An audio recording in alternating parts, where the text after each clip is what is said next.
Start कर।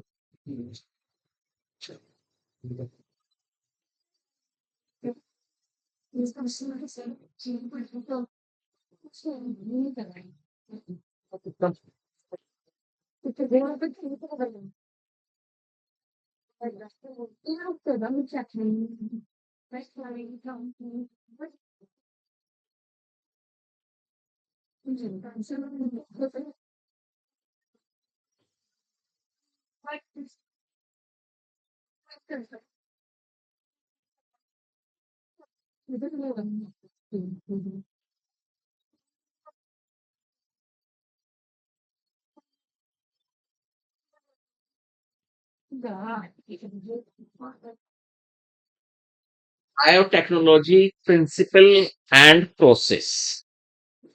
ठीक, इसका चौथा पार्ट आज हम करेंगे।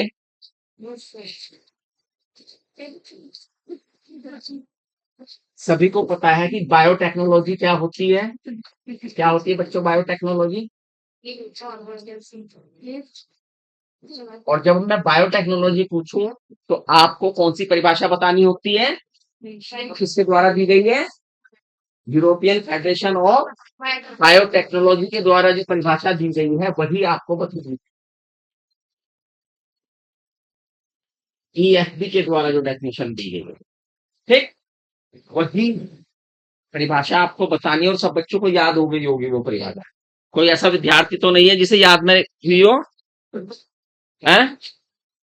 It is a integration of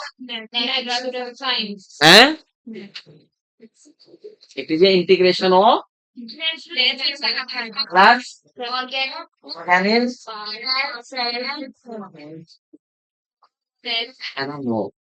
for product and services.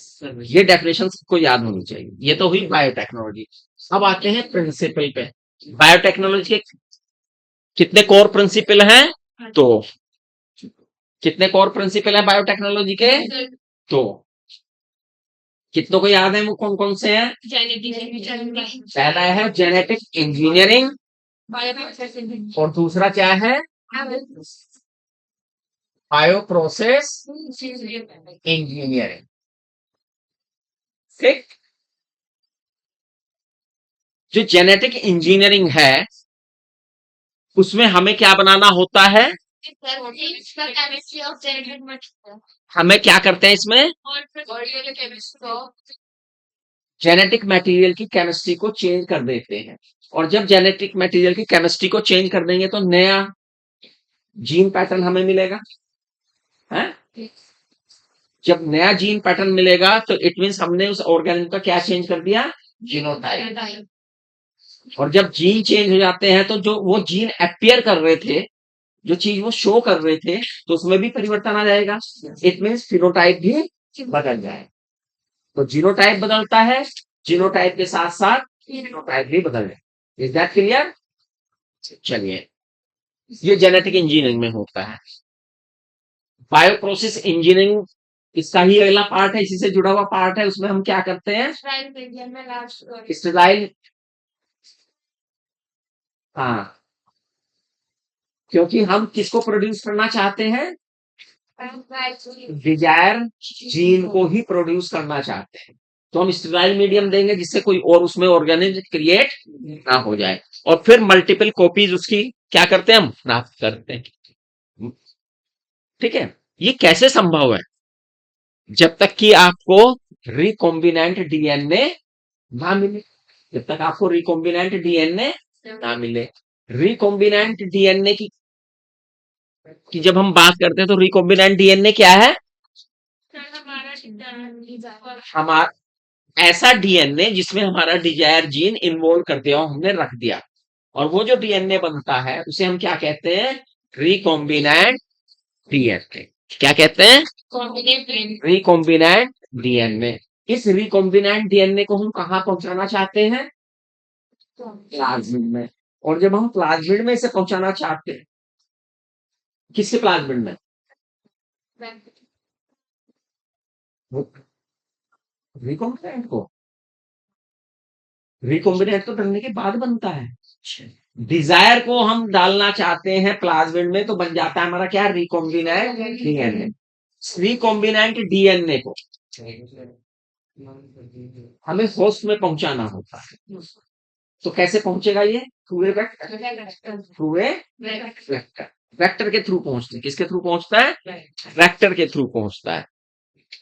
तो वेक्टर में कुछ बातें होती हैं, वेक्टर की कुछ बातें होती हैं, है ना। क्लोनिंग वेक्टर के कुछ कैरेक्टरिस्टिक होते हैं। क्या क्या है उसमें कैरेक्टरिस्टिक, ओ, इस बच्चे ने कहा ORI क्या होता है,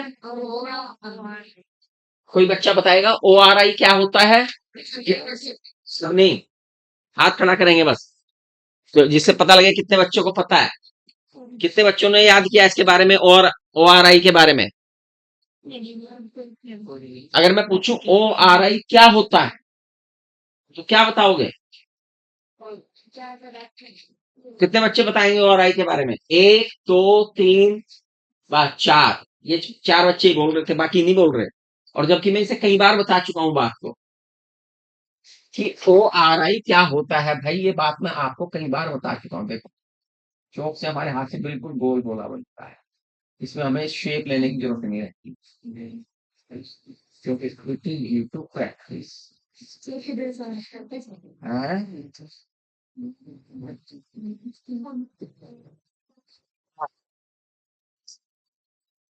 क्या होता है ORI, हाँ, ओरिजिन ऑफ रेप्लिकेशन, जहां से रेप्लिकेशन होना ये सीक्वेंस क्या है, स्पेसिफिक सीक्वेंस है, किसकी सीक्वेंस है, रेप्लिकेशन, जहां से रेप्लिकेट, नाइट्रोजन बेसिस की। ये प्लाज्मिड है, प्लाज्मिड सर्कुलर है, डीएनए ही है प्लाज्मिड तो, ठीक है, उसमें किसकी सीक्वेंस बनी हुई है, नाइट्रोजन बेसिस की, है ना।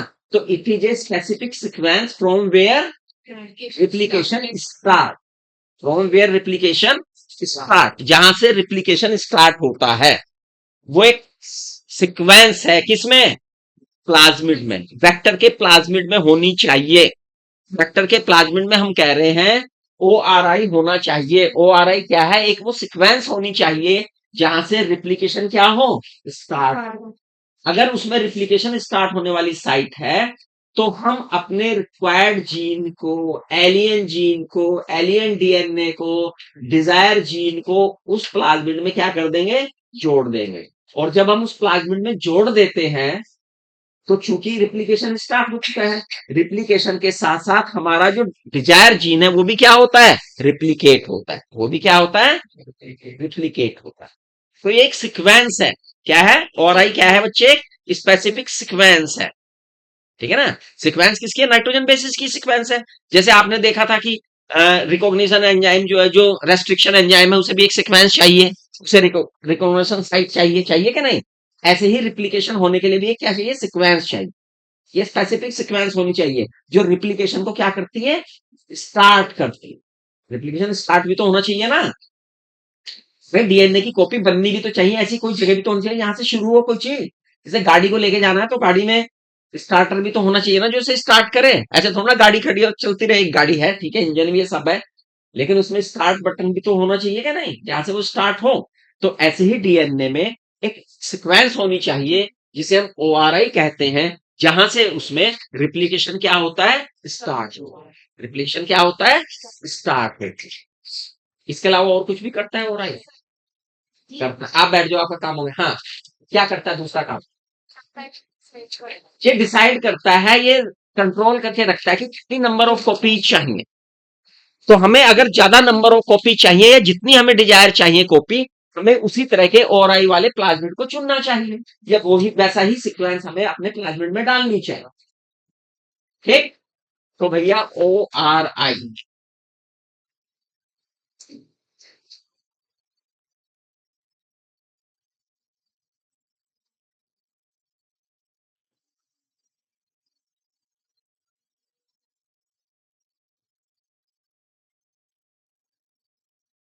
हमने कौन से प्लाज्मिड का उदाहरण लिया था, या एनसीईआरटी में कौन से प्लाज्मिड का उदाहरण लिया गया है, उस प्लाज्मिड का नाम बताओ, एक गोला सा बना हुआ है ना, और बीच में उस प्लाज्मिड का नाम लिखा हुआ है। तो क्या नाम लिखा हुआ है? चित्र मैंने कहा था याद होना चाहिए सब बच्चों को। केवल प्लाज्मिड का नाम बताना है, बहुत आसान सवाल है। नाम केवल, और कुछ नहीं पूछा गया।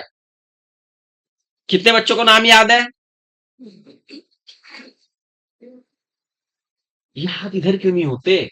तुम्हारे अंदर कुछ कमी है, डीएनए में कुछ कमी है, सीक्वेंस कोई गड़बड़ है। हाँ, sir PVR 300 P P R 322 ये प्लाज्मिड का नाम है। क्या है? प्लाज्मिड का नाम है। देखो, वेरी गुड। PBr 322 ये तो प्लाज्मिड, इसका नाम कौन बताएगा पूरा मुझे? एक दो बच्चों को पूरा नाम याद है, हाँ बताओ। नाम बोल दो। प्लाज्मिड ओलिवियर रॉड्रिगेज 322 ना, बोलीवर रॉड्रिगेज वो साइंटिस्ट थे जिन्होंने इस प्लाज्मिड को क्या किया था? बनाया था। प्लाज्मिड ये है ही। 322 स्ट्रेन है। बैठिए। तो हम बता रहे थे कि भाई ORI, ठीक है, नंबर 1। नंबर 2,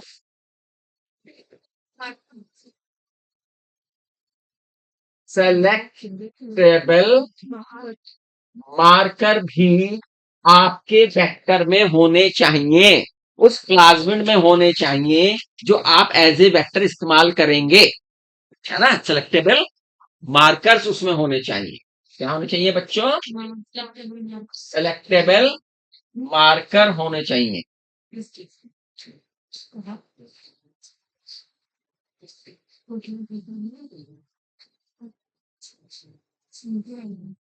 सिलेक्टेबल मार्कर की जब हम बात करें तो क्या होते हैं सिलेक्टेबल मार्कर? नहीं, सिलेक्टेबल मार्कर क्या होते हैं? ये भी साइट है उस प्लाज्मिड में। क्या है? साइट्स हैं उस प्लाज्मिड में जो डिसाइड कर देती है, जो पहचान कर लेती है किसकी? ट्रांसफॉर्मेंट एंड नॉन ट्रांसफॉर्मेंट की। किस किस की पहचान कर लेती है? ट्रांसफॉर्मेंट की एंड नॉन ट्रांसफॉर्मेंट की पहचान करती हैं। और पहचान तो करती हैं, और क्या करती हैं इसके अलावा? जो नॉन रिकॉम्बिनेंट है उसकी ग्रोथ को रेस्ट्रिक्ट करती हैं। केवल जो ट्रांसफॉर्म है, हाँ, जो ट्रांसफॉर्म है उसकी ही ग्रोथ को क्या करती है? आगे बढ़ाती है। जो ट्रांसफॉर्म है, नॉन ट्रांसफॉर्म को रोक लेती है, और जो ट्रांसफॉर्म है उसकी ही ग्रोथ को क्या करती है? बढ़ाती है। कौन? Selectable marker.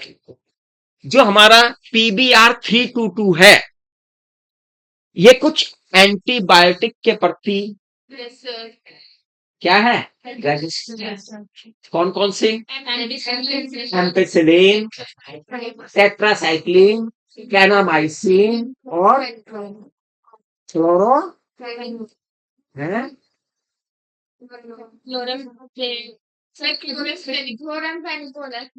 एनिकोल। है? हाँ,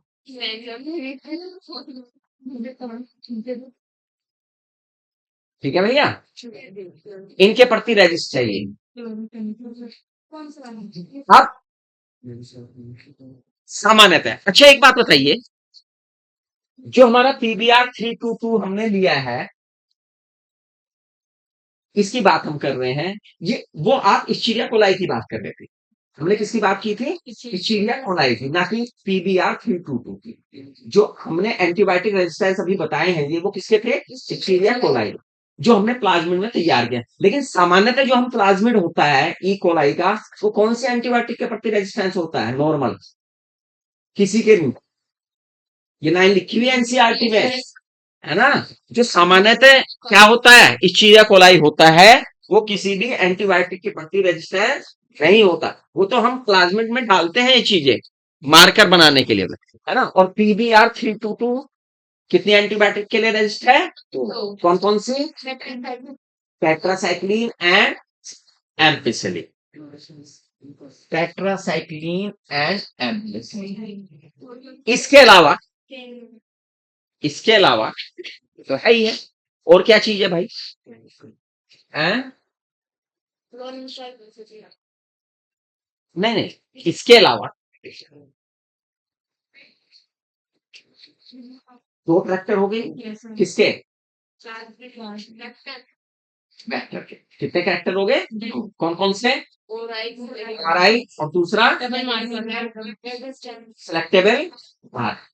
अभी सिलेक्टेबल मार्कर का हमने काम पूरा नहीं बताया, केवल हमने थोड़ी सी बात बताई सिलेक्टेबल मार्कर्स क्या होते हैं, है ना।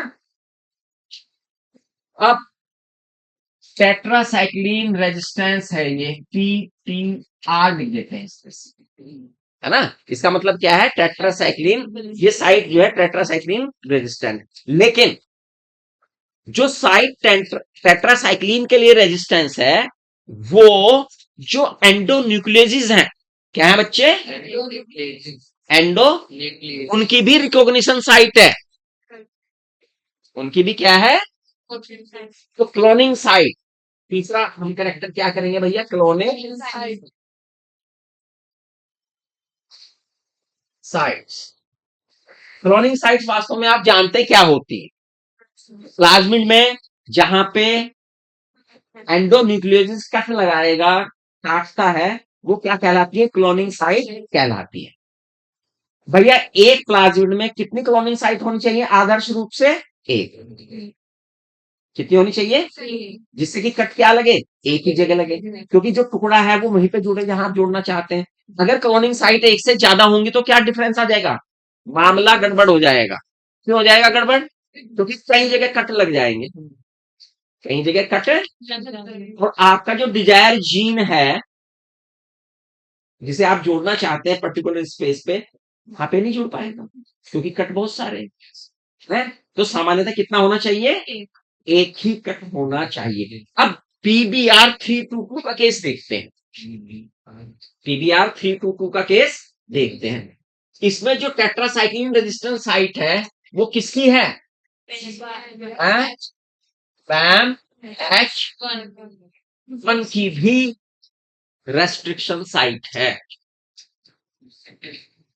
क्लियर? क्या मतलब हुआ इसका? इसका मतलब ये हुआ, अगर आप बैम H1 एंडोन्यूक्लियस का इस्तेमाल करेंगे तो वो क्या काम करेंगे? वो इसे कट कर देगा हिस्से को। जब ये हिस्सा कट करके अलग कर दिया गया तो ये हिस्सा तो कट हुआ, लेकिन इसके साथ क्या और कट हो गया? टेट्रासाइक्लिन के प्रति रेजिस्टेंस की जो पावर थी वो भी क्या हो गई? कट हो गई।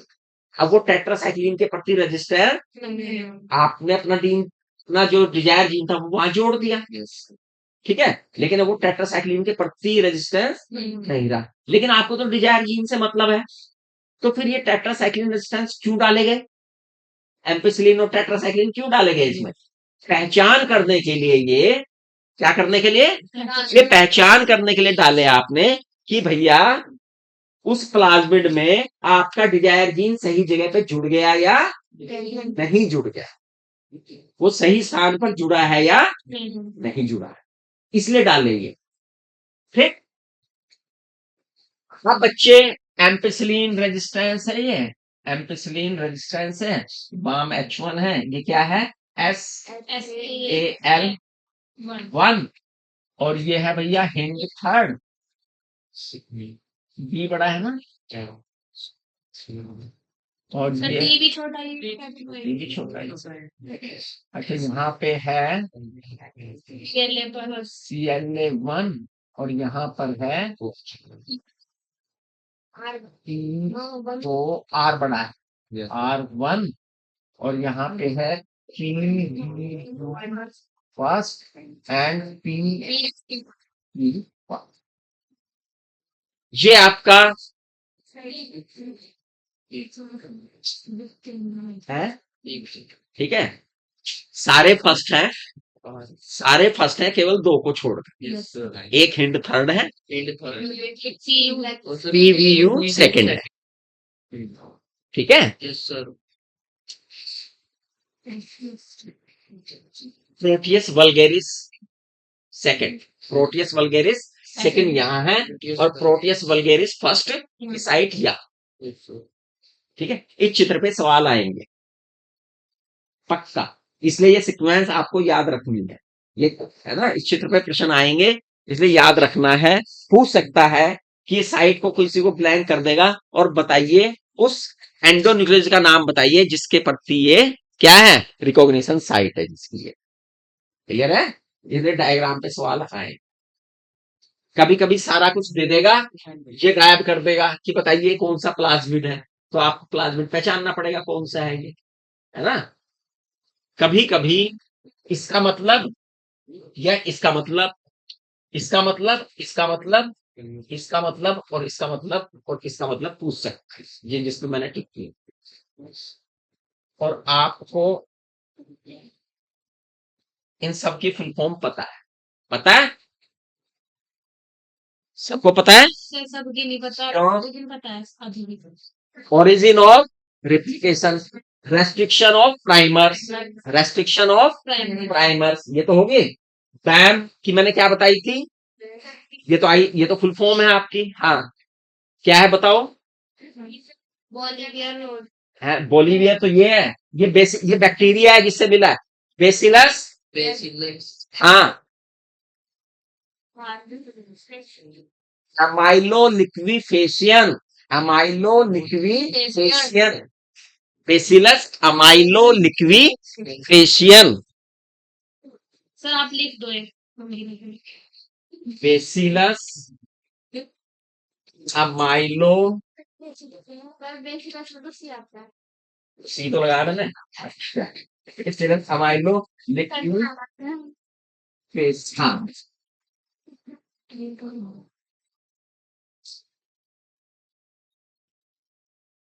बेसिलस अमाइलोलिक्विफेशियन।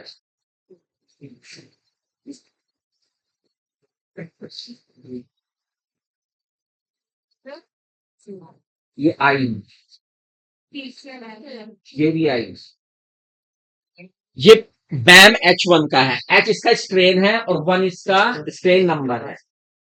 हिंड का तो सबको पता है, Haemophilus influenzae, D strain third, Escherichia coli R, ampicillin resistance, tetracycline. Clear. Sir इसकी Pvu Proteus vulgaris, Proteus vulgaris, streptophobic, restriction of primer, restriction of primer,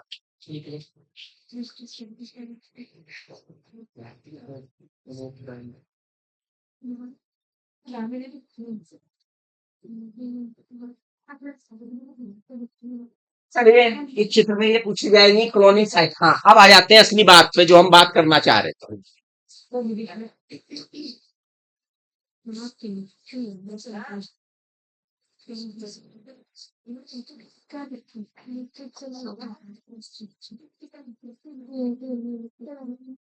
हमने अभी आपको एक बात बताई कि भैया ये दो सिलेक्टेबल मार्कर्स हैं, कौन कौन से हैं?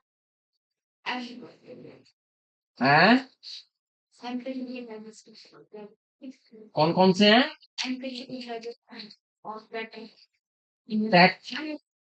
जो प्लाज्मिड हमने लिया है इसमें दो रेस्ट्रिक्शन साइट्स हैं, एक बाम H1 और एक उसके ऑपोजिट में। अच्छा, रेस्ट्रिक्शन साइट है, रेस्ट्रिक्शन साइट तो कहीं है, सिलेक्टेबल मार्कर दो, सिलेक्टेबल मार्कर क्या है, दो, एक tetracycline resistant and ampicillin resistant. ठीक है, अगर हम एक एंडोन्यूक्लियस क्या इस्तेमाल करते हैं, बाम H1, तो वो क्या करेगा, एक कट लगा देगा भैया यहाँ पे, एक कट यहाँ, एक कट यहाँ, और ये टेट्रासाइक्लिन का मान लिया इतना हिस्सा है इसका, तो ये हिस्सा उड़ा देगा ये। अलग अलग हो जाएंगे। अगर पूरा है तो पूरे को अलग कर देगा ये, पूरा है तो पूरे को अलग कर देगा ये। ठीक है। Yes, sir. अब और हमने अपना यहाँ पे क्या जोड़ दिया इसे काट के, ये हमने लिया भैया इतना, ये इसने कट किया, ये देखो कट करने के बाद इसकी स्थिति ये बन गई, ये रहा ये हिस्सा, ये रहा ये, और ये, ठीक है। अब यहाँ पर हमने अपना क्या जोड़ दिया, डिजायर जीन जोड़ दिया इसमें। Desire gene. और जब किसी प्लाज्मिड में, कोई नहीं बोलेगा, जब किसी प्लाज्मिड में डिजायर जीन जुड़ जाता है तब उसका नाम बदल जाता है। तब उसका क्या बदल जाता है, इसका नाम, इसे हम खाली प्लाज्मिड कह रहे हैं क्योंकि इसमें हमारा डिजायर जीन नहीं है। लेकिन जब इसमें डिजायर जीन आ गया हमारा, तब हम इसे क्या कहेंगे, इस प्लाज्मिड को क्या कहेंगे, बताओ। अब इधर हाथ खड़े करो। हाँ, नो, गलत, क्योंकि तुम्हें ट्रांसफॉर्मेट का मतलब नहीं पता लगा। क्या कहेंगे, रिकॉम्बिनेंट डीएनए, डीएनए बदला है। अभी इसका मतलब ट्रांसफॉर्मेशन का आपको नहीं पता, ट्रांसफॉर्मेशन क्या होता है। ये प्लाज्मिड हमने बदल दिया, यहां से ऐसा कर दिया, ठीक है।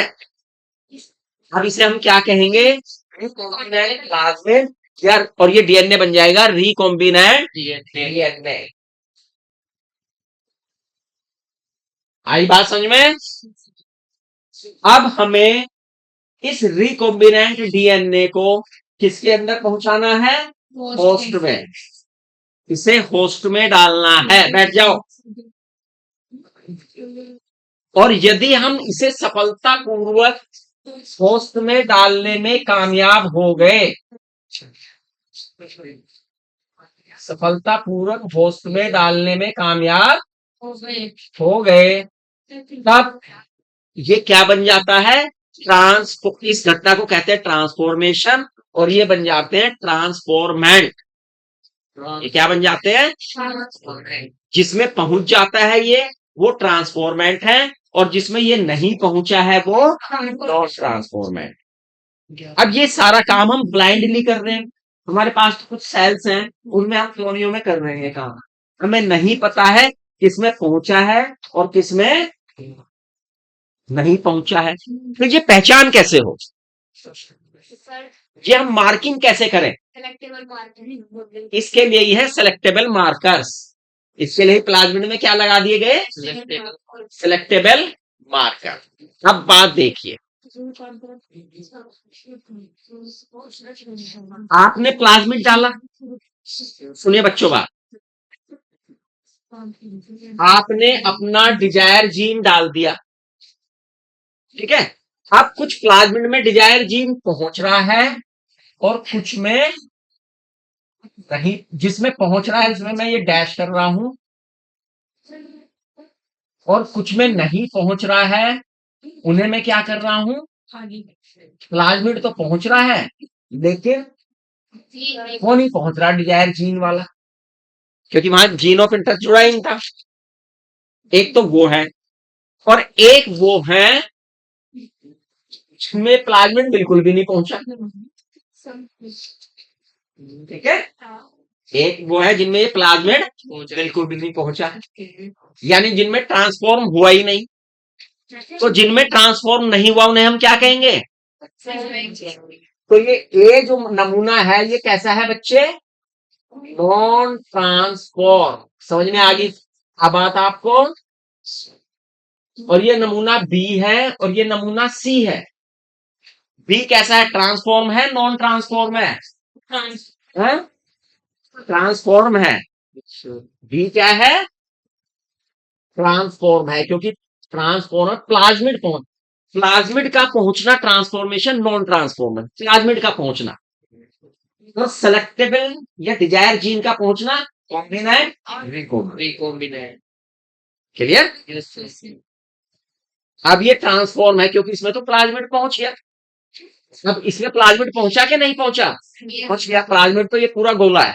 प्लाज्मिड किसे कहते हैं? पूरे गोले को। गोले को तो ये भी ट्रांसफॉर्मेंट है। ट्रांसफॉर्मेट। ठीक है बच्चे। Yes sir. लेकिन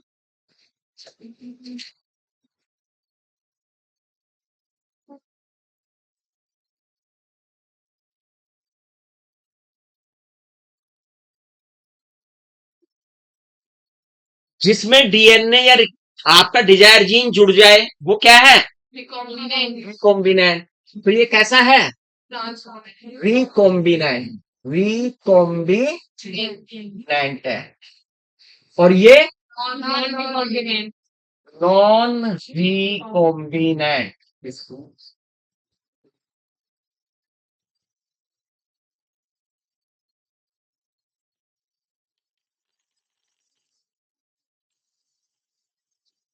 नॉन रिकॉम्बिनेंट। क्लियर? अब हमें दो तरह से छटाई करनी है। छटाई किस तरह से करनी है बच्चे? एक ट्रांसफॉर्म और नॉन ट्रांसफॉर्म में छटाई करनी है, और एक रिकॉम्बिनेंट नॉन रिकॉम्बिनेंट में छटाई करनी है। तो इसमें दो मार्कर्स बैम आर 322 में, पीबीआर 322 में, जिसमें हम बैम H1 का इस्तेमाल किया है, टेट्रासाइक्लिन रेजिस्टेंट साइट उड़ गई है, वो उसके प्रति सेंसिटिव हो गए टेट्रासाइक्लिन के प्रति। ठीक है। अब इसमें देखेंगे। अब हम सबसे पहले 2 प्लेट तैयार करेंगे। कितनी प्लेट तैयार करेंगे? 2 मीडिया तैयार करेंगे। एक में हम एम्पिसिलिन सॉल्यूशन को लगाकर तैयार करेंगे, और फिर ये जो तीनों प्रकार की कॉलोनियां हमारी बन रही हैं, इनमें से थोड़े थोड़े सा हिस्सा इस पे रखेंगे। ए का हिस्सा भी रखेंगे। ये ए में से रखा हमने, ये बी में से रखा, और ये सी में से रखा। ठीक है भैया? Yes sir. ए का मतलब नॉन ट्रांसफॉर्म का मतलब, यानी इसमें प्लाज्मिड नहीं पहुंचा जो एम्पिसिलिन और टेट्रासाइक्लिन के प्रति रेजिस्टेंस करता है, यानी उन्हें झेल जाता है, प्रभाव नहीं होने देता। Yes sir. पहुंचा ही नहीं। तो इसका मतलब नमूना ए के जितने भी हमने कॉलोनी में से उठा के सैंपल यहाँ पे रखे हैं, वो जिंदा बचेंगे कि मर जाएंगे? ये मर जाएंगे, क्योंकि उनमें एम्पिसिलिन से बचने की काबिलियत नहीं है। ए तो मर गया। हमने कहा ए मर गया भाई। बी बताइए, एम्पिसिलिन में जिंदा रहेगा मर जाएगा? हैं? बी जिंदा रहेगा मर जाएगा? जिंदा रहेगा। सी जिंदा रहेगा मर जाएगा? सी भी जिंदा रहेगा। क्यों भैया? सी जो है वो एम्पिसिलिन के प्रति तो है उसमें हिस्सा, टेट्रासाइक्लिन वाला हिस्सा ही तो गायब हुआ है, तो एम्पिसिलिन से तो बचाव वाला हिस्सा उसमें मौजूद है। ये वाला हिस्सा तो है उसमें, यही तो गायब हुआ है केवल। तो यानी सी भी बच जाएगा। अब हम जरा देखें, ए कौन था? नॉन ट्रांसफॉर्मेंट, और बी और सी ट्रांसफॉर्मेंट। यानी एक एंटीबायोटिक ने अलग कर दिए नॉन ट्रांसफॉर्मेंट कौन है और ट्रांसफॉर्मेंट कौन। अब हमारे पास, हमने कहा ठीक है भैया, ये बी और सी बच गए। 3 में से एक गया। कितने बच गए? 2। लेकिन हमें पहचान करनी है हमारा रिक्वायर्ड जीन किसमें है। अब दूसरी प्लेट ली हमने, इसमें क्या ली बच्चे? और इसमें क्या रखा हमने? टेट्रासाइक्लिन। क्या रखी बच्चे? टेट्रासाइक्लिन। बी में से उठा के कुछ नमूने हमने रखे, सी में से उठा के रखे। क्लियर? Yes sir. बताओ बी जिंदा बचेगा कि मर जाएगा? बी ये है, बी मर जाएगा। क्यों? बी में ये गया है, बी में ये जू का गया है बिना चेंज हुए। बी वन तो है नॉन रिकॉम्बिनेंट। नॉन रिकॉम्बिनेंट का मतलब जिसमें हमारा जीन जुड़ा ही नहीं था। तो बताओ ये बचेगा कि मर जाएगा? बचेगा कब और मरता कब है ये बताओ। अगर इसके अंदर वो जीन मौजूद है जो टेट्रासाइक्लिन से बचा ले, तो ये बच जाएगा। और अगर वो जीन है ही नहीं जो टेट्रासाइक्लिन से बचा ले तो वो मर जाएगा। बताओ इसमें वो जीन है जो टेट्रासाइक्लिन से बचा ले? इसमें कहाँ है? अब तक तुम्हें यही नहीं पता लगा कि हमने इतनी देर से बताया क्या? भैया टीटीआर जो आ लिखा है ना, टेट्रासाइक्लिन रेजिस्टेंस, यानी टेट्रासाइक्लिन का इस पर कोई असर नहीं होगा। एएमपीआर एम्पिसिलिन रेजिस्टेंस, यानी एम्पिसिलिन का इस पर कोई असर नहीं होगा।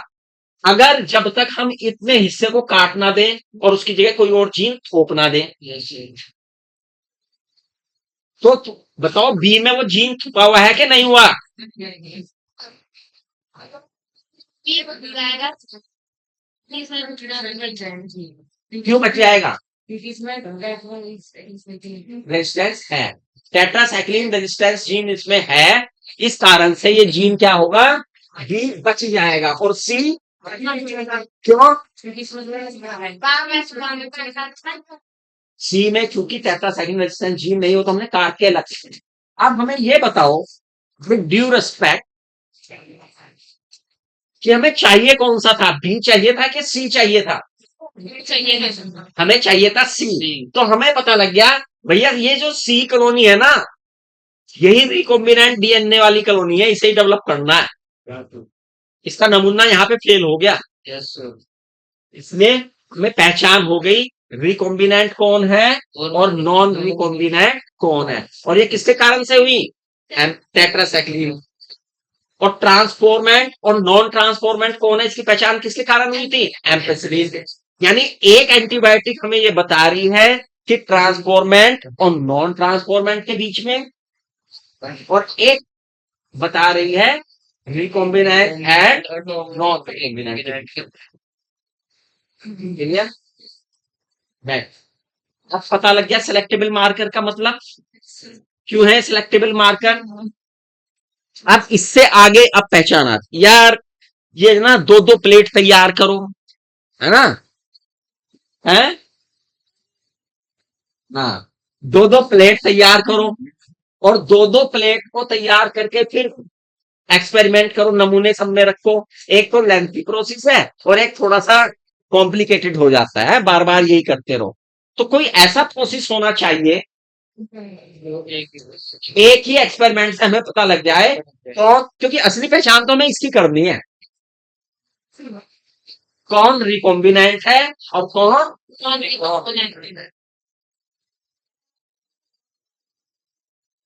तो पीबीआर 322 से तो इसकी पहचान होगी नहीं।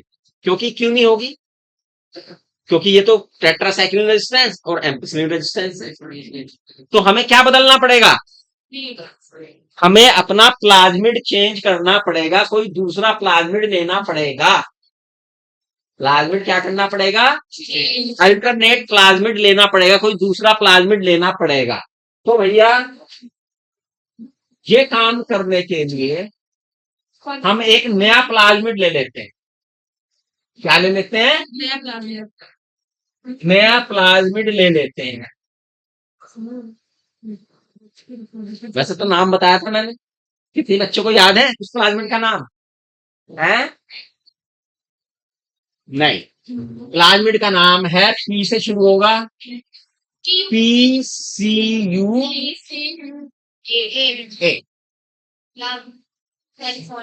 California university. Plasmid California university. और इसमें होता क्या है बच्चे?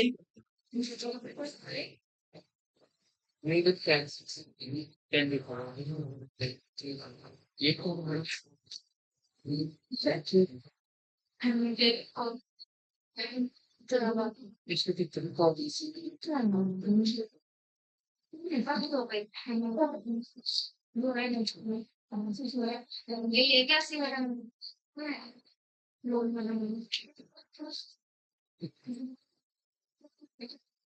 इसमें भी मार्कर साइट है, ampicillin resistance and lac Z. क्या है? और जितने भी रेस्ट्रिक्शन एंजाइम हैं उनकी जो साइट होती है वो लैक जेड ही रहती है। क्या रहती है? जितने भी रेस्ट्रिक्शन एंजाइम हैं उनकी रिकॉग्निशन साइट कौन सी है? लैक जेड ही है। समझो इस बात को ध्यान से।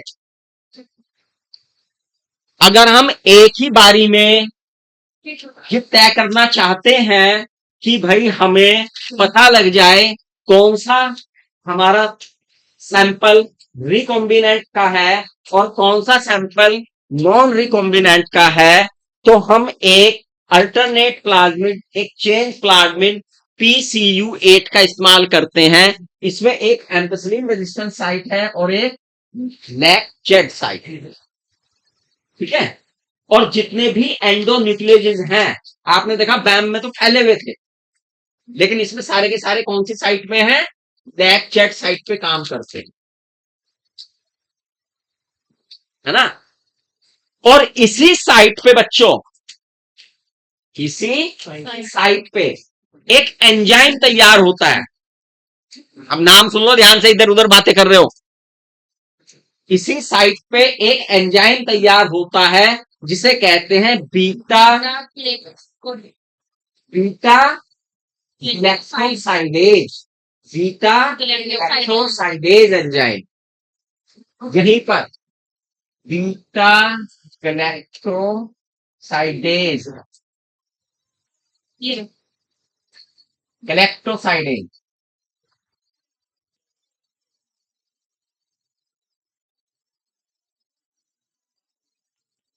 क्या करता है बीटा गैलेक्टोसाइडेज? अगर हम एक ऐसे सबस्ट्रेट में, क्रोमेटिक सब्सटेंस में इसे भेज दे, तो ये ब्लू कलर शो करता है। क्या, कैसा कलर शो करता है? ब्लू कलर शो करेगा, ब्लू हो जाएगा। वो क्रोमेटिक सबस्ट्रेट क्या है? एक्स गैल। क्या है? एक्स गैल सॉल्यूशन। ठीक है, समझ में आया? दोबारा से सुनिए, हमने क्या चेंज कर दिया? प्लाज्मिड। प्लाज्मिड में लैक जेड साइट, जहां पे सारे एंडोन्यूक्लियोज की रिकॉग्निशन साइट है, यानी वहीं से काटेंगे। लेकिन यहां पे एक खास बात और हो रही है। क्या? कि यहां पर एक एंजाइम बन रहा है। कौन सा? Beta galactosidase. और ये एंजाइम एक क्रोमेटिक सबस्ट्रेट में जाके कैसा रंग देता है? ब्लू कलर देता है। पहले ऑरेंज कलर आया था, अब ब्लू कलर आ रहा है। ध्यान रखो ये कलर कहां कहां इस्तेमाल हो रहे हैं। ब्लू कलर देता है। क्लियर? अब सुनिए, अब बात बहुत सिंपल रहेगी। हमने क्या काम किया? कोई भी रेस्ट्रिक्शन एंजाइम जिसकी ये साइट थी वो इस्तेमाल कर दिया। कोई भी हमने वो साइट इस्तेमाल कर ली, उस साइट से इसे काट दिया और काट के हमने क्या लगा दिया? डिजायर जीन लगा दिया। तो कहां लगेगा desire gene? Lac Z site पे लगेगा। अगर वो लगेगा तो कहां लगेगा? लैक जेड साइट पे। ठीक है। और जब लैक जेड साइट पे वो जीन लग गया तो हमारा जो प्लाज्मिड है वो क्या बन गया? Recombinant plasmid, recombinant DNA. बार बार इस्तेमाल करना उन चीजों को, मैं याद रखो। क्या बन गया वो?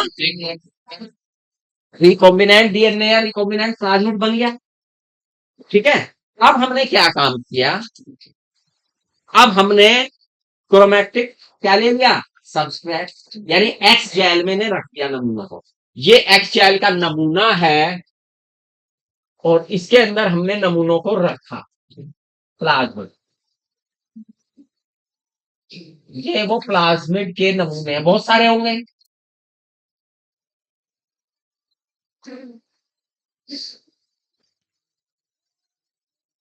हमने देखा जितने नमूने हमने रखे उसमें से कुछ नमूने ब्लू हो गए। क्या हो गए हैं? जैसे ये ब्लू हो गया, ये ब्लू हो गया, ये ब्लू, इसे मैंने डार्क कर। क्लियर? ये ब्लू हो गए और कुछ ब्लू नहीं हुए। ध्यान से सुनना मेरी बात। और अब कोई बच्चा नहीं बोलेगा, क्योंकि प्रश्न अभी उठेगा। जिसने पहली बार ध्यान से सुनी होगी वही अब जवाब दे पाएगा सही। अब ये मुझे बताइए, जो हमारे नमूने ब्लू हो गए हैं वो नॉन रिकॉम्बिनेंट डीएनए वाला पार्ट है या रिकॉम्बिनेंट डीएनए वाला पार्ट?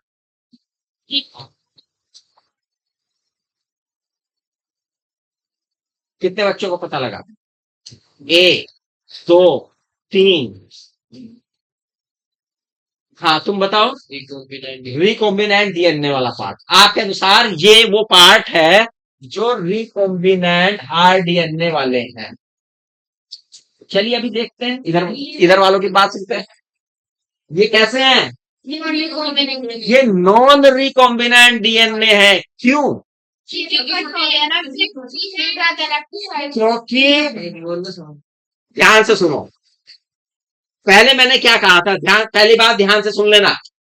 इस प्लाज्मिड में जो लैक्टेट साइड है, ये side beta galactosidase enzyme create करती है। ये बीटा गैलेक्टोसाइडेज एंजाइम जब इसे एक्स जेल में रखा जाता है तो ये नीला हो जाता है। ठीक है, अब यदि हम इस साइड को काट देंगे और काट के अपना डिजायर जीन यहां रख देंगे तो क्या अब इसमें बीटा गैलेक्टोसाइडेज पैदा होगा? और जब वो पैदा नहीं होगा, इट मीन्स वहां पे हमारा जीन और डिजायर जुड़ा हुआ है। अब वो एक्स जेल में कैसा रंग देगा? क्या वो ब्लू रंग देगा? नहीं देगा, वो कलरलेस रहेगा। वो कलरलेस रहेगा। इसका मतलब ये वो नमूने हैं जहां पर हमारा रिक्वायर्ड जीन जुड़ा हुआ है। इसका मतलब कलरलेस है, वो क्या बता रहे हैं? कि यहीं पर हमारे रिक्वायर्ड प्लाज्मिड है, हमारा रिक्वायर्ड डीएनए यहीं पर है, यही रिक्वायर्ड है ना, रिकॉम्बिनेंट डीएनए वाले इससे हैं। ठीक है नहीं? तो हमें कितनी बार एक्सपेरिमेंट करना पड़ा? एक। हमने प्लाज्मिड चेंज किया और उसके बाद हमने क्या काम कर दिया? एक्सजेल में उसे स्टेन कर लिया। एक बार में ही पता लग गया कौन रिकॉम्बिनेंट वाले नमूने हैं और कौन नॉन रिकॉम्बिनेंट वाले नमूने हैं। बात समझ में आई? यहां तक बात समझ में आई?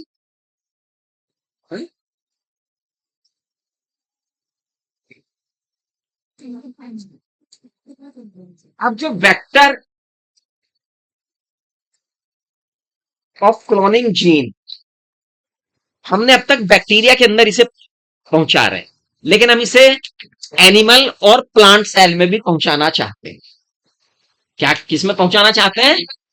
Animal and plant. ये समझ में आ गया सब बच्चों को? ऐसा विद्यार्थी जिसकी समझ में ना आया बता दो। आ गया? तो यानी हमने मार्किंग कर ली, एक ही एक्सपेरिमेंट से हम मार्किंग कर ले। ठीक है, बीटा गैलेक्टोसाइडेज याद रखना, एक्स गैल, PCV8, ब्लू कलर और कलरलेस। ये चीजें कुछ याद रखना।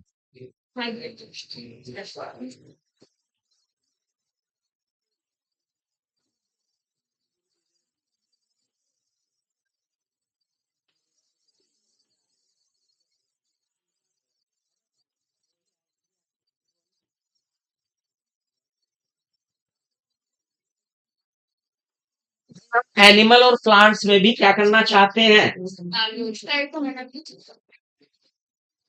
अपने रिक्वायर्ड डीएनए को चाहते हैं कि वो उसमें भी काम करे। इसके लिए वैज्ञानिकों ने सोचा कि भाई ये बैक्टीरिया और वायरसेस, बैक्टीरिया और वायरस क्या करते हैं कि भाई प्लांट सेल में भी एंटर हो जाते हैं, और एनिमल सेल में भी एंटर हो जाते हैं। इन दोनों में एंटर होके फिर मल्टीप्लाई करते हैं, और मल्टीप्लाई करके तेजी से मल्टीप्लाई करते हैं, और मल्टीप्लाई करके अपना प्रभाव पहुंचा देते हैं ना। जैसे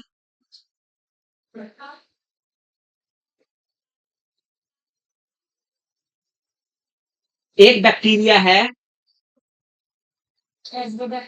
agro bacterium tumefaciens, Agrobacterium ट्यूनिफेसियन।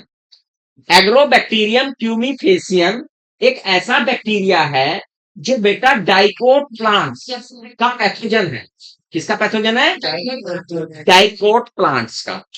और जब ये डाइकोट प्लांट्स में एंटर करता है तो उनमें ट्यूमर कर देता है। Yes. क्या कर देता है? Fever. ट्यूमर। ट्यूमर कर देता है कौन? Agrobacterium melliferum. ट्यूमीफेसियन। Yes. ट्यूमर, इसमें देखो कैसे याद होगा। ट्यूमर है ना, क्या करता है? ट्यूमर। ट्यूमिंग, TUM, ट्यूमीफेसियन, चेहरा बना देता है ट्यूमर जैसा, है ना। एग्रोबैक्टीरियम ट्यूमीफेसियन ये क्या काम करता है? उसमें ट्यूमर कर देता है। Yes, sir. ट्यूमर करके क्या फायदा हुआ?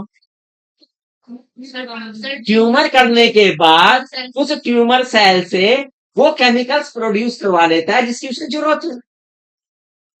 उसे ट्यूमर करके कोई मजा थोड़ी ना आ रहा है कि उसकी दुश्मनी है। Yes, sir. भाई उसकी डाइकोट प्लांट से कोई दुश्मनी थोड़ी ना है कि वो ट्यूमर ऐसे ही करेगा। अपने फायदे के लिए ट्यूमर करता है। उसमें क्या करता है? अपने क्या फायदा उसका? उन केमिकल से अपनी ग्रोथ करता है, मल्टीप्लाई करता है। उस केमिकल से अपनी मल्टीप्लाई करता है, ग्रोथ करता है। तो इसका मतलब ये हुआ एग्रोबैक्टीरियम ट्यूमीफेसियन जो कि डाइकोट प्लांट का पैथोजन है और उनमें ट्यूमर करता है, तो अपनी मर्जी के केमिकल प्रोड्यूस करा रहा है। Yes, sir. ऐसा इस कारण से हो रहा है क्योंकि वो अपने होस्ट में एक डीएनए इंट्रोड्यूस कर देता है जिसे हम टीडीएनए के नाम से जानते हैं। किस नाम से जानते हैं? TDNA. टीडीएनए। एक जगह इसमें टीआई जीन भी लिखा हुआ है, Yes, sir. ट्यूमर इंस्यूडिंग है, See. इंड्यूसिंग जीन जो इंड्यूस कर देता है ट्यूमर को।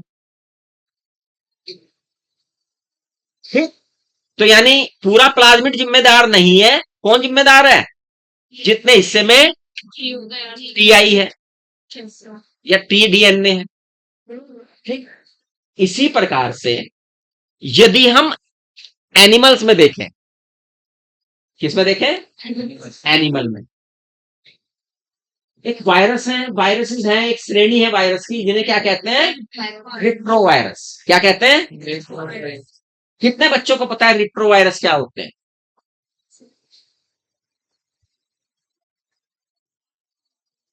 इधर कितने बच्चों को पता है? एक दो बच्चों को पता है। हाँ, कैंसर वाले वो रिट्रोवायरस होते हैं। कौन होते हैं रिट्रोवायरस? अपने दिमाग से बताओ जो पढ़ा है।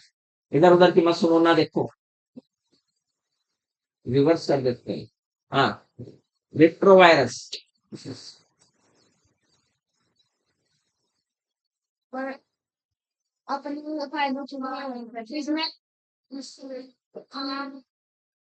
किसी को नहीं पता। अच्छा, इसमें जेनेटिक मटेरियल डीएनए होता है, आरएनए होता है। हाँ, तो फिर ये क्यों नहीं कहते? सीधी सीधी बात। जेनेटिक मटेरियल क्या है इनमें? आरएनए है। जेनेटिक मटेरियल क्या है इनमें? आरएनए है। क्लियर हुआ?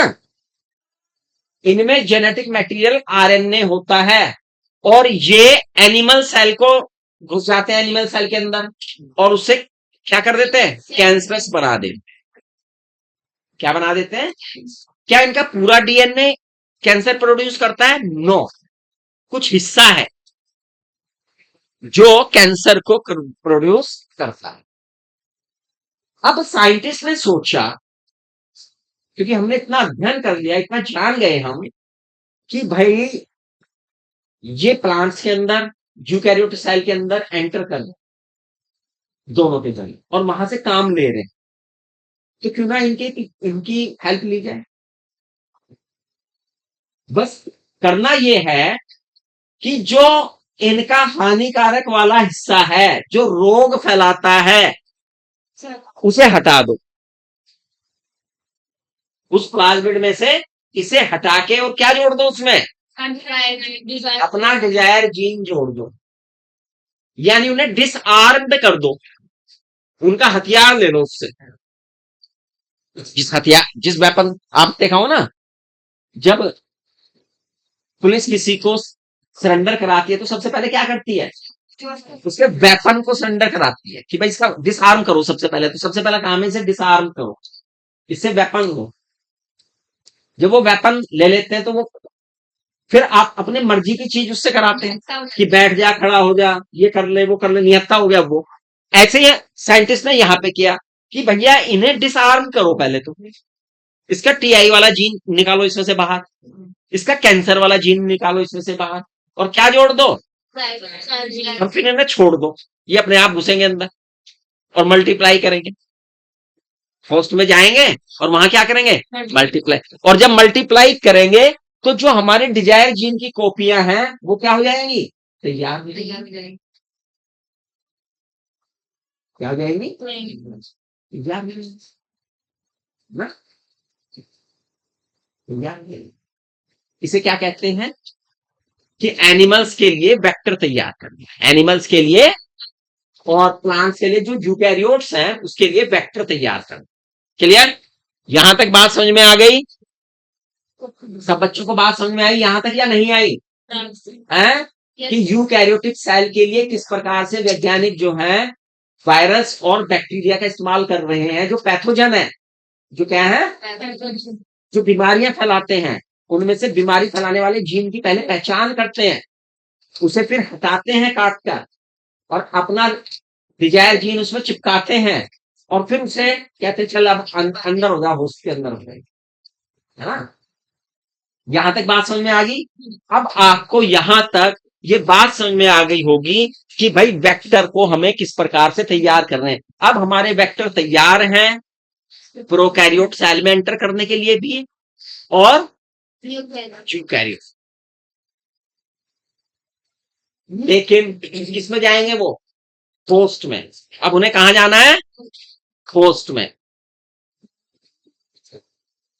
अब होस्ट को भी तो तैयार करना है या नहीं करना है, तो कॉम्पिटेंट होस्ट, होस्ट की तैयारी करनी है, होस्ट को राजी करना है, होस्ट को मनाना है। तो अब क्या आएगा, कॉम्पिटेंट होस्ट। क्या आएगा बच्चे, कॉम्पिटेंट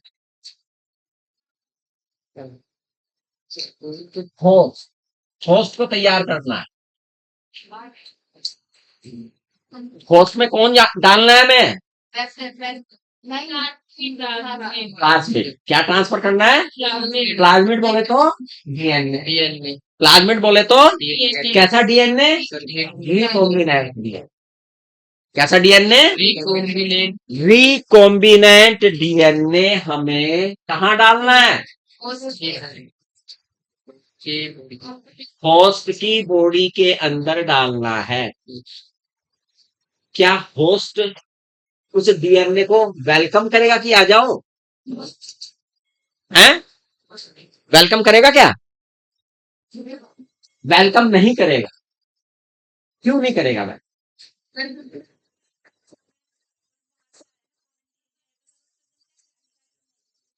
उसे एक्सेप्ट नहीं करेगा। अगर हम डीएनए की बात करें, किसकी बात करें, या रिकॉम्बिनेंट डीएनए है, वास्तव में डीएनए ही है। रिकॉम्बिनेंट तो इसलिए कह रहे हैं कि उसमें एक हिस्सा हमारी पसंद का है। ये वास्तव में हाइड्रोफिलिक है। क्या है, फिलिक का मतलब करते हैं प्यार करने वाला। किसे, पानी से, पानी से। इन्हें पानी से प्यार है। जैसे आप गर्मियों में हाइड्रोफिलिक होते हैं, सर्दियों में आप हाइड्रोफोबिक हो जाते हैं, है ना। आप तो बदलते रहते हो, आपकी प्रवृत्ति तो पानी के प्रति बदलती रहती है ना। तेज गर्मी होगी और बहता हुआ पानी तुम्हें दिख जाएगा, बिना किसी की परवाह करे कमीज निकाली और भारी चल रहा है ना। और सर्दी होगी, आपकी माता जी कहती रहेगी बाथरूम की तरफ चले, तुम देखने के भी नहीं उधर के कि भाई नहा ले, हैं, क्या कहेंगी तुम्हारी माता जी, नहा ले। तुम कहोगे पिछले महीने तो नहाया ही था, हैं? अभी पिछले महीने ही तो नहाया था। कोई रोज आना जरूरी है, तो इसकी नेचर है, किसकी, कैसा है ये, और एक और दूसरी प्रवृत्ति हम इसकी पहले बता चुके हैं, हाइड्रोफिलिक है और नेगेटिव चार्ज है। हाइड्रोफिलिक है और नेगेटिवली चार्ज। ठीक है, डीएनए की दो नेचर मैंने बताई है, हाइड्रोफिलिक और दूसरी नेगेटिव चार्ज। ये डीएनए की प्रवृत्ति है। अब इसे एंटर करना है सेल के अंदर। सेल के अंदर है प्लाज्मा मेम्ब्रेन, और वो किसकी बनी है, फॉस्फोलिपिड की। वो किसकी बनी है, फॉस्फोलिपिड की बनी है। इसकी भी नेचर है, ये हाइड्रोफोबिक है। क्या है, हाइड्रोफोबिक। जो हमारी प्लाज्मा मेम्ब्रेन या सेल मेम्ब्रेन है,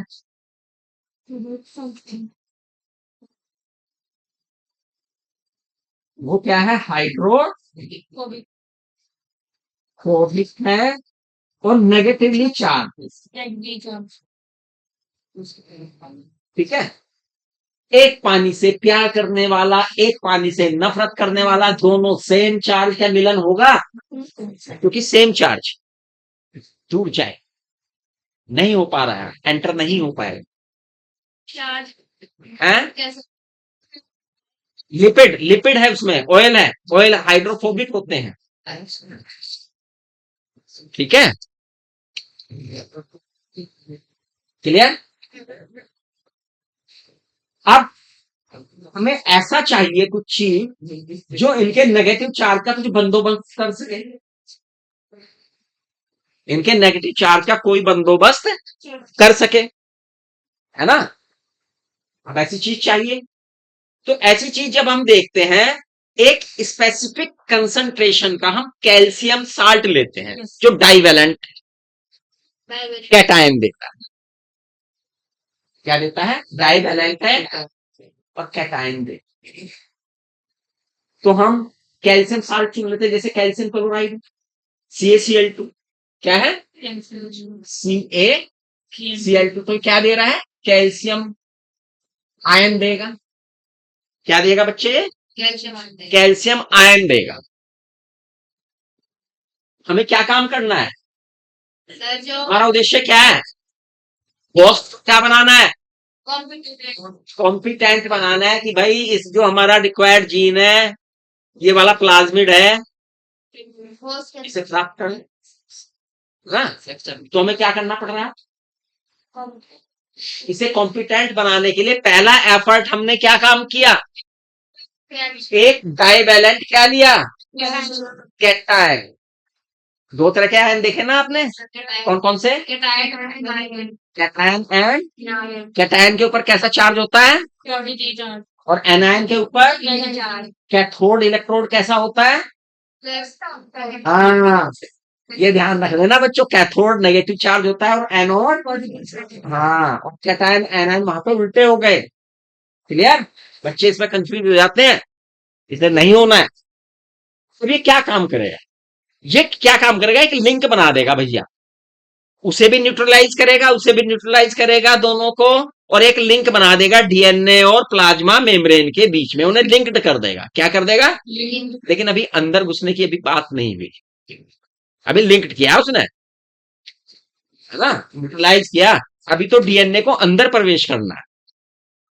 फिर क्या करते हैं हम इसे आइस में रख देते हैं, आगे किस में रख देते हैं, इंक्यूबेशन करते हैं, जो हमारा डीएनए है इसे, और ये किस में रख देते हैं भैया, आइस में। इससे क्या होगा, आइस में रखने से ये जो होस्ट की प्लाज्मा मेम्ब्रेन है, ये वीक हो जाती है। क्या हो जाती है, वीक हो जाती है। ठीक, वीक हो गई, उसके बाद फिर इसे थर्मल शॉक देते हैं। क्या देते हैं, हीट शॉक। कितने डिग्री पे, 42 डिग्री सेंटीग्रेड पर। कितने पे, याद रखना है, 42 डिग्री सेंटीग्रेड पे हीट शॉक कितने पे आया, 42 डिग्री सेंटीग्रेड। ये सब याद रखने वाली बातें हैं, ध्यान रखना। आइस में रखा, उसने क्या किया, हीट, इससे क्या होगा, हीट शॉक देने से, ये वापस destroy नहीं, हीट शॉक देने से जो हमारी प्लाज्मा मेम्ब्रेन है, जो सेल मेम्ब्रेन है, उसमें टेम्परेरी छोटे छोटे छिद्र बन जाते हैं, पोर्स हो जाते हैं, छोटे छोटे क्या हो जाते हैं, पोर बन जाते हैं, छोटे छोटे, टेम्परेरी, परमानेंट पोर नहीं, टेम्परेरी। और टेम्परेरी पोर बनने के कारण क्या होता है, डीएनए इनके अंदर चला जाता, डीएनए इनके अंदर चला जाता है, और थोड़ी देर बाद हम क्या करते हैं, फिर आइस में रख देते हैं, कोर्स बंद हो जाते हैं, तो वो पोर्स बंद हो जाते हैं, वो पोर क्या हो जाते हैं, बंद। बंद हो जाते हैं, और जो रिक्वायर्ड जीन था वो अंदर फ्लो। अब अवांछित जीन अंदर नहीं आएगा क्योंकि हमने पोर बंद किया, और अंदर से बाहर। क्लियर हुई ये बात, यहां तक बात समझ में आई या नहीं आई, सब बच्चों को समझ में आ गया, Yes, sir. कैसे किया ये हमने, कॉम्पिटेंट कैसे बनाया, सबसे पहले क्या काम किया, ट्राइवैलेंट कैटायन के सॉल्यूशन में रखा, एक स्पेसिफिक कंसंट्रेशन के, किसी भी कंसंट्रेशन के नहीं, एक स्पेसिफिक कंसंट्रेशन, ठीक है, सर CaCl2 भी लेना पड़ेगा, नहीं कोई और भी ले सकते हैं, मतलब सब कैल्शियम होना चाहिए, कैल्शियम होना चाहिए, तो कैल्शियम अच्छा है, सेल को एक्सेप्टेबल है, ठीक है ना, डीएनए को भी एक्सेप्टेबल है, डीएनए को भी परहेज नहीं है उसका, हम इस एक्सपेरिमेंट में कैल्शियम ही लेते हैं, Yes, sir. फिर आइस में, फिर सब 32 सेंटीग्रेड पे, फिर क्लियर, यहां तक बात समझ में आ गई, रिकॉम्बिनेंट डीएनए क्या हुआ, अंदर चला गया। अब आपके जहन में प्रश्न आ रहा होगा एक और, कि जी क्या यही मेथड है, इसके अलावा कोई और मेथड भी है जिससे होस्ट में हम अपना रिक्वायर्ड जीन रख सकें, यस है,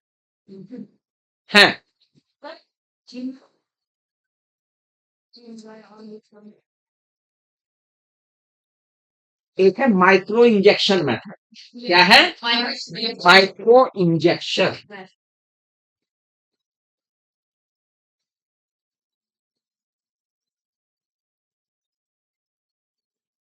माइक्रो इंजेक्शन मेथड बच्चों एनिमल सेल के लिए इस्तेमाल किया जाता है, किसके लिए इस्तेमाल किया जाता है, एनिमल सेल के लिए, इसमें क्या किया जाता है, सर इंजेक्ट किया जाता है, डिजायर जीन को सीधे न्यूक्लियस में रख दिया जाता है, जो भी डिजायर जीन है वो सीधे सीधे कहां भेज दिया जाता है, न्यूक्लियस में रख दिया जाता है। चल भाई, किस में प्रीफर किया जाता है ये, एनिमल्स, प्लांट्स में इसे जनरली प्रीफर नहीं करते क्योंकि प्लांट्स में सेल वॉल थोड़ी सी हार्ड है, सेल वॉल हार्ड है वहां, तो जहां हार्ड होता है तो वहां पे तो भैया फिर हार्ड कोई ऐसी चीज करे जिसकी वेलोसिटी बहुत ज्यादा हो, ऐसी चीज इस्तेमाल करनी पड़ती है, तो वहां पर बायोलिस्टिक मेथड यूज किया जाता है या जीन गन का इस्तेमाल किया जाता है, बायोलिस्टिक और जीन गन।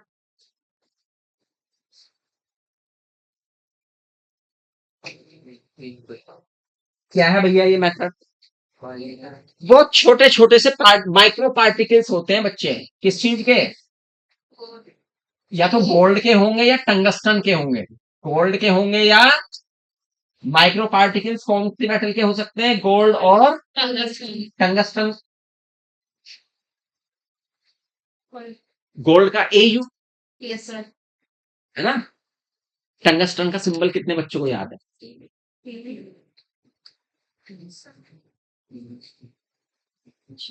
सर एक को याद है बस, हाँ, sir if I am not wrong sir W, W, very good, tungsten का क्या होता है, W, क्यों पूछा मैंने, सर के टंगस्टन और गोल्ड तो याद है आपको, और उसने क्या पूछ लिया सिंबल से, उसने पूछ लिया सिंबल से, गोल्ड तो दिया नहीं उसने, W दे दिया वहां पे, और बाकी दे दिया, AG दे दिया, HG दे दिया, कुछ और दे दिया, एक नया सा ऐसा जो तुम्हें याद ना हो, अब तुम W और उसके बीच में झूल जाओगे जो तुम्हें याद नहीं है, हैं, TG दे दिया, मान लिया किसी का भी है, T वाला दे दिया, आप लोगों यार ये T है, टंगस्टन है ना, जैसे तुम 9th में जब आते हो सोडियम का एस बताते हो, पोटेशियम का पी बताते हो ना, उनके जो ग्रीक नेम है ना, उनसे कोरिलेट ना करके, तो टंगस्टन है भैया डब्ल्यू, टंगस्टन का क्या है डब्ल्यू है, याद रखना। तो टंगस्टन या गोल्ड के बच्चे क्या होते हैं, छोटे छोटे पार्टिकल्स होते हैं, और उनपे कोटेड कर दिया जाता है कौन, डीएनए डिजायर डीएनए, उसकी कोटिंग होती है, और फिर उसकी बम्बार्डमेंट की जाती है, बमबारी की जाती है, यानी गोलियां cut cut cut cut cut cut, और वो जाके अंदर प्रवेश करा दी। क्लियर। कॉम्पिटेंट बनाने के लिए एक मेथड आपने कौन सा देखा है, डाइवेलेंट कैटायन की सहायता से, दूसरा, तीसरा, चौथा मैं बता रहा हूं लेकिन बताना आपको वो है क्या, और हाथ खड़ा करेंगे। चौथा है, एक और मेथड है, डिसआर्म मेथड। कौन सा है, कितने बच्चों को याद आ गया डिसआर्म मेथड, दो को याद आया, डिसआर्म्ड मेथड कितने बच्चों को याद आ गया, हाँ क्या होता है डिसआर्म मेथड, सर ये जो दिख रहा था ट्यूमर इंड्यूस, हाँ हमने अभी बताया था आपको कि भैया जो पैथोजन है उसका जो हानिकारक जीन है उसे हटा के क्या डाल दो, ये काम तो वो खुद करेगा। भाई आपको वायरस का इन्फेक्शन हो रहा है, वायरस में बाहरी डीएनए आ रहा है आपकी बॉडी के अंदर, कैसे आपकी बॉडी स्वीकार कर रही है उसे, वो वायरस जानता है, वो बैक्टीरिया जानता है जो आपके अंदर घुस रहा है, वो भी तो घुस रहा है ना आपके अंदर, तो वो भी तो एंटर कर गया, तो वो भी तो किसी तरह से एंटर किया होगा, बस आपने क्या काम किया, उनमें अपना डिजायर जीन ला के उनकी नंबर बढ़ा के छोड़ दिया कि जाओ भाई करो, तो ये भी तो एक मेथड हो गया अपना डिजायर जीन करने का। क्लियर। यहां तक बात समझ में आई सब बच्चों को, कोई ऐसा बच्चा जिसे समझ में नहीं आया हो, हैं, इतनी बातें समझ में आ गई, ये सारी बातें हमने क्या बताई हैं, ये सारी बातें किससे रिलेटेड बताई है हमने, क्या है ये, कॉम्बिनेंट होस्ट के बारे हैं, में, कॉम्बिनेंट होस्ट बनाना,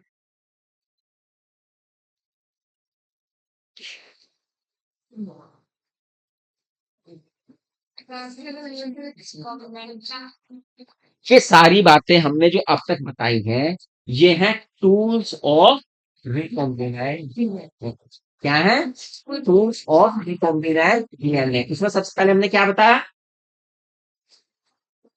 टूल्स में सबसे पहले क्या बताया हमने, हाँ हैं? हाँ हाँ ठीक है ठीक है, रेस्ट्रिक्शन एंजाइम्स। नंबर 2 पे क्या बताया, क्लोनिंग फैक्टर। नंबर 3 पे क्या बताया, टैग होस्ट। ये 3 मोटी मोटी बात बताई है अब तक, अगर आप देखें तो वो अंदर के प्रोसेस थे, अभी तक हमने 3 मोटी बातें बताई हैं टूल्स ऑफ रिकॉम्बिनेंट डीएनए के लिए। क्या क्या, एक टूल तो है भैया रेस्ट्रिक्शन एंजाइम, दूसरी क्लोनिंग वेक्टर, तीसरी कॉम्पिटेंट, ठीक है। ये बात अलग है, जब हमने आपको रेस्ट्रिक्शन एंजाइम बताया था तो हमने रेस्ट्रिक्शन एंजाइम में बताया, एक्सोन्यूक्लियोज बताया, एंटीन्यूक्लियोज बताया, एंडोन्यूक्लियोज कैसे काम करते हैं वो प्रोसेस बताया हमने, पैलेंड्रोमिक्स है ना, सीक्वेंस पे काम करते हैं, किस प्रकार से काम करते हैं वो बात हमने बताई। उसके बाद जब हमने क्लोनिंग वेक्टर की बात की तो हमने उस वेक्टर की स्पेशलिटी बताई, क्या क्या उसमें होनी चाहिए, है ना। फिर हमने कॉम्पिटेंट होस्ट के बारे में बताया, जो तो टूल्स हुए। अब हम देखेंगे process, process of recombinant DNA. अब तक टूल्स देखें, अब क्या देखेंगे, प्रोसेस। सर टाइम हो गया, कहाँ हो गया, 1 बज गया, एक ही तो बजा, सर कब तक चलती है,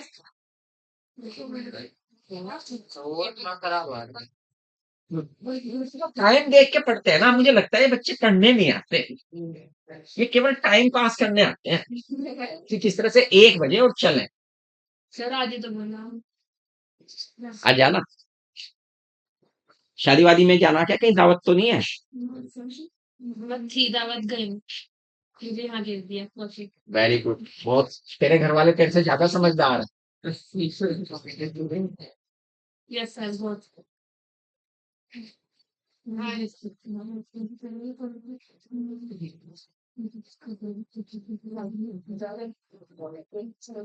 जिसे डॉक्टर बनना भूल जाओ 1 साल के लिए, यस सर। है ना? Yes sir. जिसे जब हम इंटरमीडिएट में थे, हम नहीं जानते थे हमारे रिश्तेदार कौन है। हम नहीं जानते थे हमारे रिश्तेदार में किसकी मृत्यु हुई है, ये कौन पैदा हुआ है, किसके यहाँ शादी है। नहीं जाना हम। 4 बजे उठना था, पढ़ना। जिस दिन पता लगा हाँ भाई कॉलेज में प्रैक्टिकल वगैरह है, कॉलेज में जाना, फिर खाना खुद बनाना, क्योंकि गांव से बाहर रहे, ठीक है ना, रूम लेके रहे, और कॉलेज जाना, खाना खुद बनाना, फिर मैनेज करना कि भैया कपड़े किस तरह से पहनने। कपड़े ज्यादा ज्यादा 2 जोड़ी घर के और 1 जोड़ी ऐसे, कभी बाहर जाना, बस 3 जोड़ी कपड़े रखने अपने पास। क्यों? होएगा कौन? हाँ, होएगा कौन उन्हें, है ना? तो होने का प्रोसीजर, और फिर दोपहर को खाना ऐसा ही होता था। खाना कोई ज्यादा बढ़िया खाना तो नहीं होता था, जो इजी बन जाए। और इजी क्या बनता है? बच्चे इजी। कोई बच्चा रहा है इस तरह से बाहर? नहीं रहा होगा तुम्हारे में, तुम रहे हो। इजी सबसे ज्यादा इजी होती है खिचड़ी और पुलाव। सबसे ज्यादा इजी क्या होती है? खिचड़ी और सर मैगी। मैगी। उस टाइम पे नहीं होती थी, हमारे टाइम में मैगी का कोई कॉन्सेप्ट नहीं था। खिचड़ी और क्या? पुलाव टाइम लगा सर मुझे। नहीं, पुलाव में हमारे रेडीमेड चीजें डलती हैं। पुलाव में बस केवल आलू डलते हैं और मटर डलती थी उस टाइम पे। हाँ। सर हैं? क्या चीज? येलो सारी है, और येलो जो, हाँ जो भी कुछ है उसका नाम तुम देते लो, हम उसका मन है। फिर दाल चावल। शाम शाम की चाय। हाँ, शाम में कभी कभी क्या होता था, चाय में कुछ समोसा वगैरह कुछ हो जाता। और जिस दिन कॉलेज जा रहे तो कॉलेज की कैंटीन में समोसे और छोले, एक दिन का काम पूरा। ठीक है। और शाम को फिर, भूख लगी सर, अब शाम को पराठे, है ना, और चाय, तो जल्दी बन जाए, तो जल्दी बन जाए। और गैस नहीं होती थी बच्चों, स्टोव होता था। हाँ, वेरी गुड। और स्टोव में मिट्टी तेल की राशनिंग थी, मिट्टी तेल की। और मजे की बात, हमारा राशन कार्ड नहीं था, घर मालिक को पटा रखा था। देते हैं लोग, करते हैं, बच्चों की हेल्प बहुत करते हैं। लोग ऐसे होते हैं जो बच्चों की हेल्प राशन वाला खुद कर देता है। जो डीलर होता है उसे बता देते हैं यार देख इस तरह से है, तो बेचारा दे देता था 1-2 लीटर तेल। तो इसलिए आपकी इंटेंशन ऐसी रहनी चाहिए पढ़ाई के प्रति, ठीक है ना, त्याग। बिल्कुल, अगर कोई उद्देश्य प्राप्त करना है तो, है ना, बस उसे ही देखो। अर्जुन की आंख की तरह मछली की आंख दिखाई देनी चाहिए। जिस तरह अर्जुन को दिख रही थी ना मछली की आंख, ऐसे ही आपको दिखनी चाहिए बस। उसके अलावा और कुछ नहीं दिखना चाहिए, इधर उधर की सब चीजें बोकस। चलिए, प्रोसेस ऑफ रिकॉम्बिनेंट डीएनए, इसमें कुछ बातें आप मुझे बता सकते हैं। प्रोसेस ऑफ रिकॉम्बिनेंट डीएनए बनाने के लिए सबसे पहले हमें क्या प्रोसेस करना पड़ता है? Isolation of DNA. सबसे पहले क्या करना पड़ता है बच्चे? Isolation of DNA. आइसोलेशन कर लिया हमने। आइसोलेशन के बाद कटिंग, फ्रेगमेंटेशन, कटिंग या सिगमेंटेशन या फ्रेगमेंटेशन भी कह सकते हैं आप। फ्रेगमेंटेशन ऑफ डीएनए, ठीक है। फिर उसके बाद एम्प्लीकेशन, isolation of desired gene.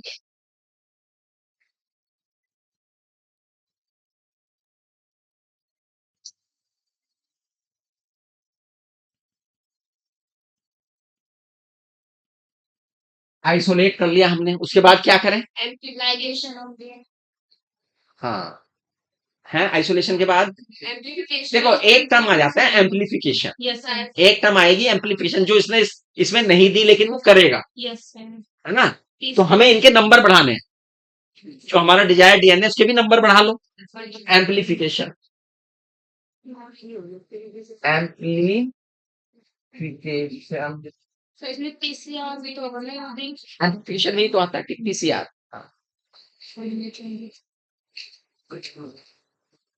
Cutting, अब क्या करेंगे? लाइगेशन,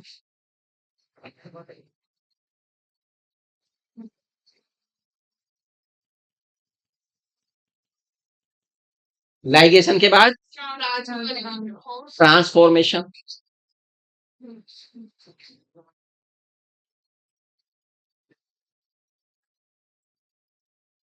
एंड ट्रांसफॉर्मेशन के बाद एक्सक्रीशन हो है एक्सट्रैक्शन, नंबर ऑफ कॉपी बनानी है उनकी होस्ट की, है ना? प्रतिलिपि बनानी है उनकी, बहुत सारी क्लोनिंग करनी है, बहुत लंबी चौड़ी, लार्ज स्केल पे, इंडस्ट्रियल स्केल पे, है ना? तो भैया description of the pattern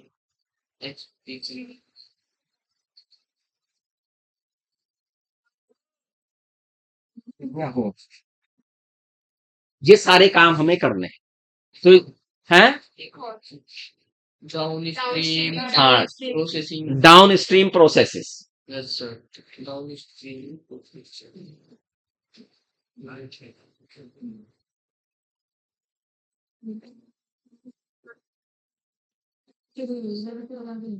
ठीक है बेटा?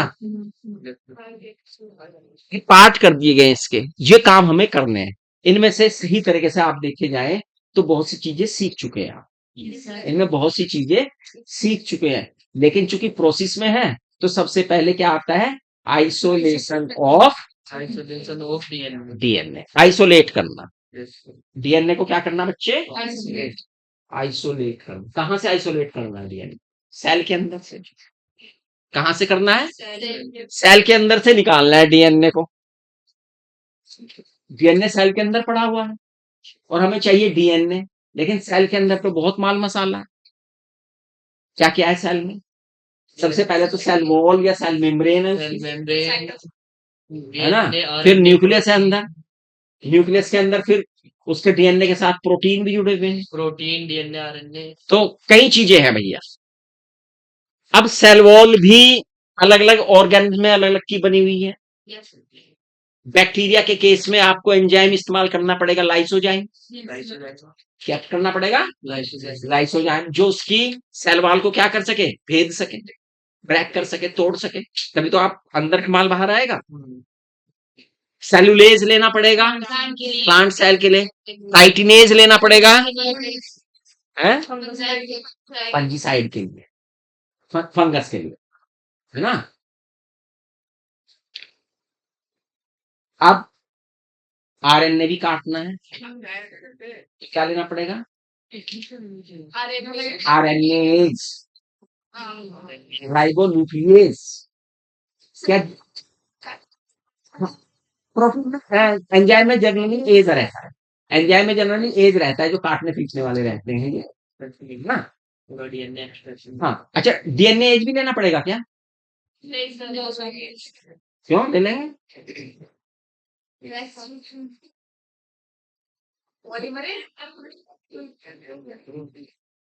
कहाँ लेंगे डीएनए एज? डीएनए छोड़ते हैं। देखो इन नॉर्मल में हमने डीएनए ले लिया तो वो तो डीएनए को भी डाइजेस्ट कर जाएगा। हाँ, अगर ऐसा है जहां पे हमारा जेनेटिक मटेरियल आरएनए है और वहां पे हमें संभावना लगती है डीएनए भी है, तो अब हमें डीएनए को हटाना पड़ेगा, तो वहां डीएनए एज का यूज हो सकता है, लेकिन इनमें नहीं होगा, जहां पे हमें DNA as a genetic material ही लेना है, उसे आइसोलेट करना है। तो यानी जो भी रुकावट दिखाई दे रही है वो रुकावट तोड़ने के लिए हमें वैसा ही एंजाइम इस्तेमाल करना पड़ेगा, प्रोटीएज लेना पड़ेगा, क्योंकि हिस्टोन प्रोटीन है ना? कहाँ है स्टोन प्रोटीन? सर हम डीएनए से पैक है पैक कर रहे हैं। डीएनए मॉलिक्यूल पैक है। पैक है ना, क्रोमेटिन स्टोन प्रोटीन के साथ है ना। और कहाँ है प्रोटीन? प्रोटीन तो सर सेल मेम्ब्रेन किसकी बनी होती है?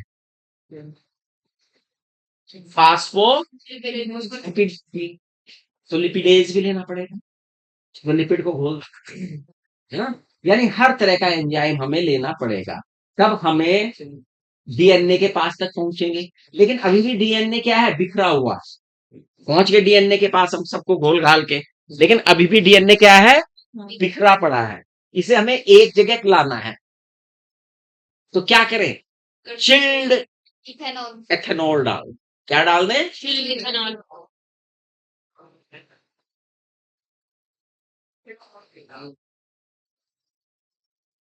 इथेनॉल का केमिकल फॉर्मूला एक मेथ इथेनॉल ओल आईयूटी सिस्टम पढ़े हो तो बताओ फिर। प्रीफिक्स एंड सुफिक्स मैंने दोनों बता दिए हैं। Formula, chemical formula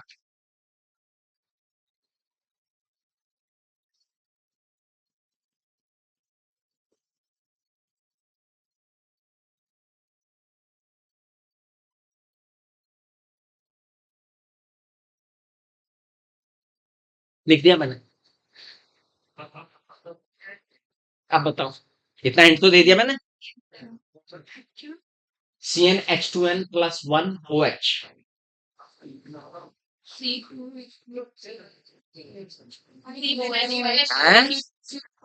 C2H5OH। Chemistry कमजोर लग रही है मुझे तेरी, हैं? हाँ, एथेनॉल है ना। देखो, चिल्ड, तो चिल्ड एथेनॉल से डीएनए के जो मॉलिक्यूल, डीएनए का जो स्ट्रैंड है, सूत्र है, वो क्या होते हैं? दूर भागते हैं और एक जगह जाके प्रेसिपिटेट हो जाते हैं। क्या हो जाते हैं? प्रेसिपिटेट। फिर हमें उन्हें छड़ की सहायता से क्या कर लेते हैं? स्पूलिंग कर लेते हैं। क्या कर लेते हैं? स्पूलिंग। डीएनए को कैसे निकालते हैं? विद द हेल्प, कौन सी प्रक्रिया के द्वारा? स्पूलिंग। क्या? हाँ, स्पूलिंग। जो लपेट के डीएनए को बाहर निकालते हैं। समझ में आया? स्पूलिंग क्या वर्ड आया? Spooling. Chilled DNA, protease, RNase, cellulase, chitinase, है ना। हाँ, बता दिया। कुछ और भी हो सकते हैं एंजाइम, जैसा भी रेस्ट्रिक्शन है उस तरह का ही एंजाइम, उसे घोलने वाला एंजाइम लेके तब हमने क्या कर लिया? जो हमारी रिक्वायर्ड डीएनए था, अभी रिक्वायर्ड जीन नहीं आया, तो रिक्वायर्ड डीएनए आइसोलेशन डीएनए का हुआ है। अब वो डीएनए हमने क्या कर लिया? आइसोलेट कर लिया। अब क्या करेंगे? फ्रेगमेंटेशन। क्या करेंगे? किसकी हेल्प से होगा फ्रेगमेंटेशन? यहां तक बात समझ में आ गई सब बच्चों को? बढ़िया, चलिए ठीक है, बाकी कल करेंगे। और अच्छी तरह से याद करके आइएगा। और यहां तक अगर बात समझ में आ गई तो काफी कुछ समझ में आ गया आपके। अब तो बस केवल थोड़ी सी बातें बचती हैं इसकी जो समझने लायक है, अच्छी तरह से समझिए।